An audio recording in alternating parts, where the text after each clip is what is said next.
All right, so we have these. This example one, and there's actually about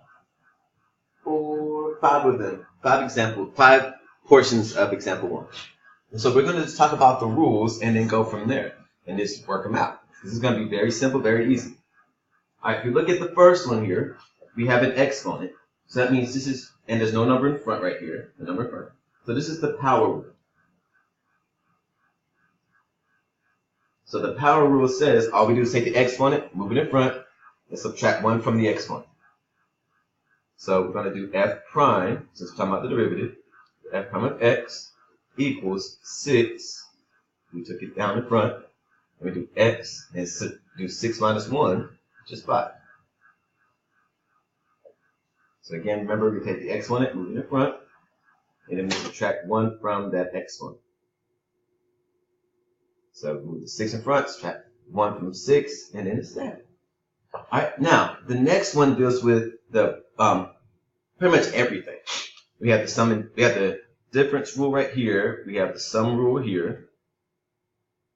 Difference rule. This is the sum rule.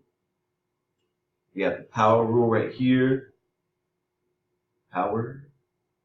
And then we have a constant rule. Power of the multiple constant rule.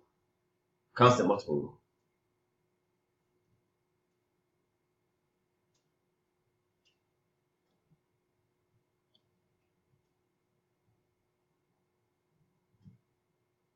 And then also we have the constant rule right here.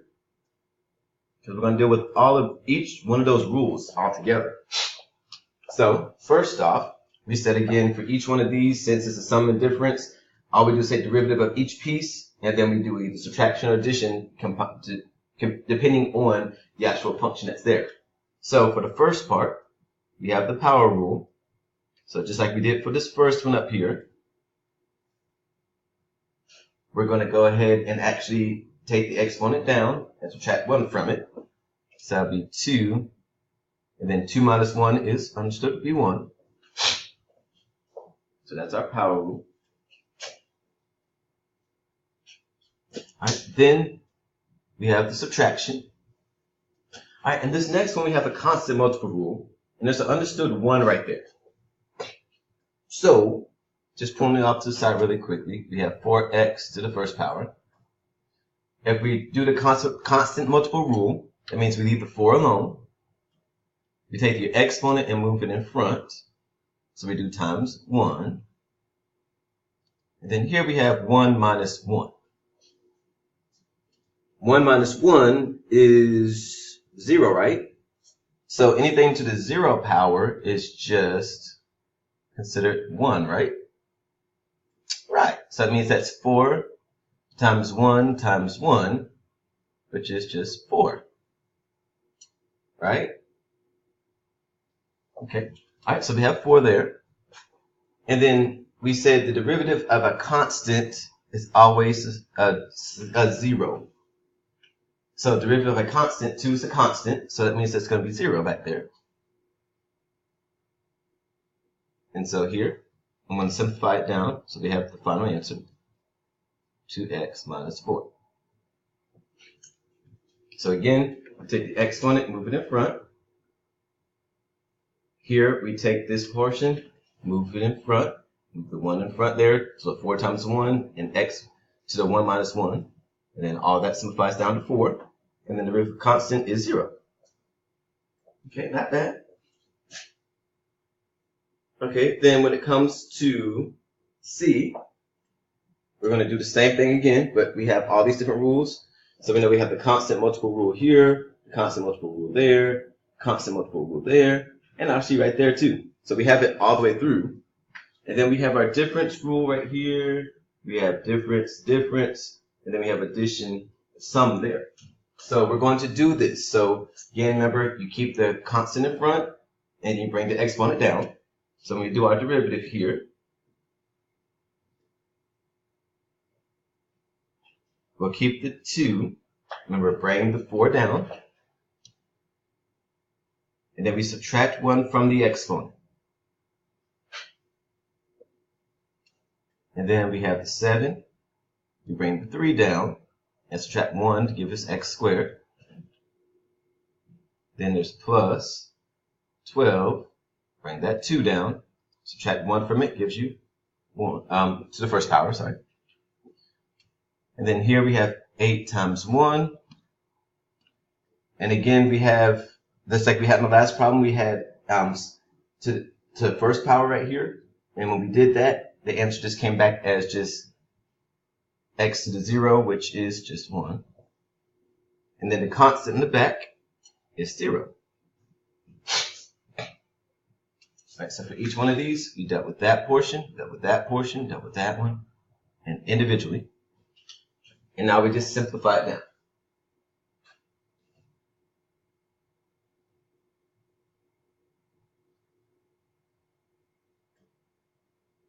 Let me move it over some, sorry. I have space there.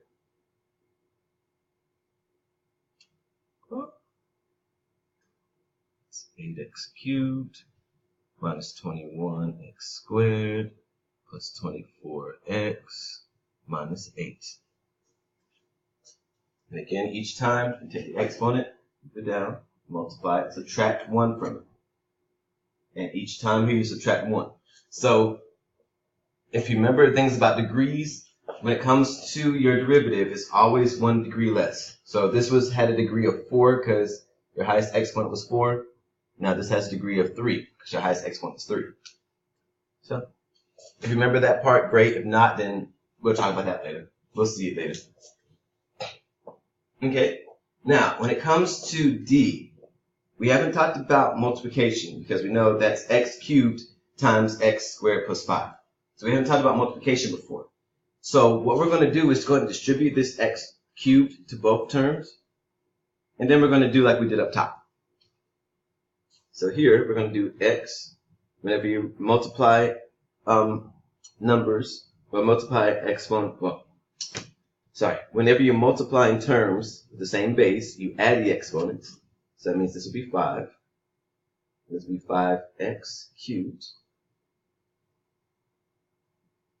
All right, so then when we do our derivative,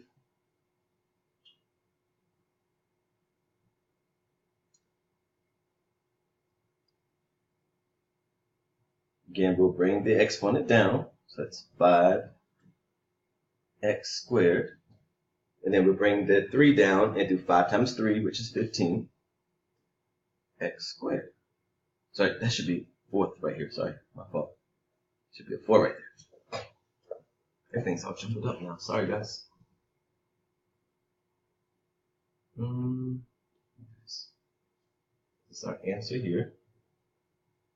Again, that's 5x to the 4th plus 15x squared. This was the answer for C. Everything's all jumbled up. I'm sorry, guys. It's not supposed to be this jumbled up. I had enough space. All right, and then the last one here. Again, we haven't talked about anything like a binomial being squared when it comes to like our rules. So again, we don't know how to do that part. So again, we're going to multiply this out. So we know squared means that we have 2 of the same values that's inside that parenthesis. 2 quantities, 2 of the same quantities. So we're multiplying those. And so we're going to FOIL it or do box method, whichever one you did in your previous classes. It's up to you, whoever your teacher taught you, let you know. So here we know we're going to have x to the 4th. Remember, you add exponents when you multiply.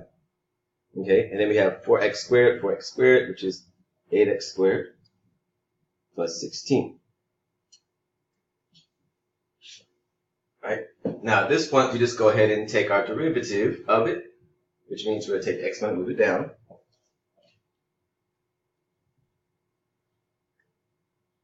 Oh, there we go. Perfect. So that gets us 4x cubed plus 16x plus 0. So we'll leave the 0 off. And that's it. So finding derivative is really not bad. All you have to do is remember is to take the exponent, move it down, and subtract 1 from the exponent. If there's a constant there, just multiply those 2 pieces together and you get an answer. So it's really not bad. It's really not bad. All right, so then let's go ahead and move on to antiderivatives.